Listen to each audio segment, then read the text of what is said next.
A week after my son married the woman he claimed was the love of his life, I discovered they were secretly planning to throw me out of my own home. The only thing they did not know was that the house they were treating like their future inheritance legally belonged to me, and I had never transferred a single document. That secret changed everything. My name is Evelyn Carter, and I was 70 years old when my peaceful life turned into a battle I never expected. After my husband passed away, I spent 3 decades working hard to pay off the home where I raised my only son, Daniel. When he married Ashley, I welcomed her with an open heart. They were struggling with rent, so I invited them to live with me until they got back on their feet. I believed we would live together with love and respect. Instead, Ashley slowly began replacing everything that made the house feel like mine. My late husband's portrait disappeared from the hallway. My favorite furniture was moved into the garage. Decorations I had treasured for years vanished one by one. I kept quiet because I wanted my son to be happy. Then Ashley invited her mother, Brenda, to stay for a few days. Those few days became weeks. Together they walked through every room discussing renovations, paint colors, and even future bedrooms for children they did not yet have. One morning I came home early and overheard them discussing how to pressure me into moving into a small apartment. If I refused, they planned to make my life miserable until I left voluntarily.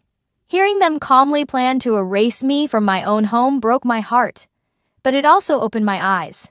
Instead of confronting them, I called my closest friend, Carol. She urged me to stay calm, gather evidence, and meet with a lawyer before making any decisions. The lawyer confirmed what I already suspected. Every legal document listed me as the sole owner of the property. My son had no ownership rights, and neither did his wife. I began documenting everything. I saved messages, recorded conversations, and photographed every change they made without permission. Their confidence grew. Ashley found apartments for me, claiming they would be perfect for someone my age.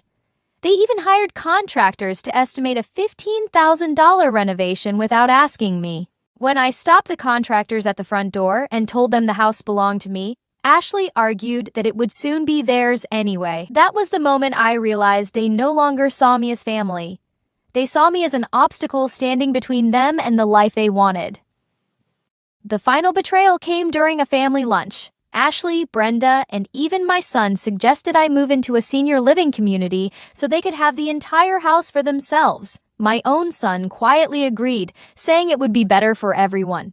My heart shattered, but I remained calm because I knew exactly what would happen next. The doorbell rang. I welcomed my attorney into the dining room. He placed legal notices on the table informing Ashley and Brenda that they had 30 days to leave my property. Their confidence disappeared instantly. They argued, threatened lawsuits, and even claimed I was mentally unstable.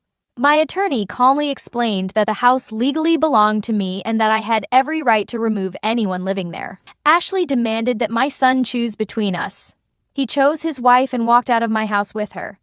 Watching him leave was the hardest moment of my life, but I refused to surrender my dignity to keep someone who would not defend me. The following weeks were painful.